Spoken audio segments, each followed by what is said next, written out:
convinced that fish don't have faces. Meet Ethel, my friend. Eyes, nose, mouth.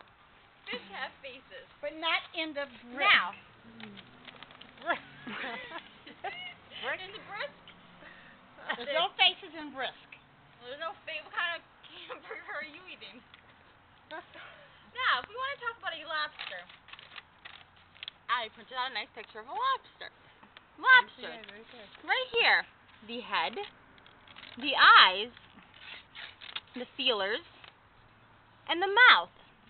Lobsters have faces. And despite what Mama may think, shrimp too have eyes.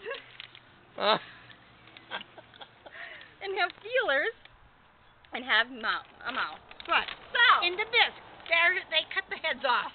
Well, hamburgers, they cut the head off too. You're not eating. But originally they have faces. You're not eating the heads.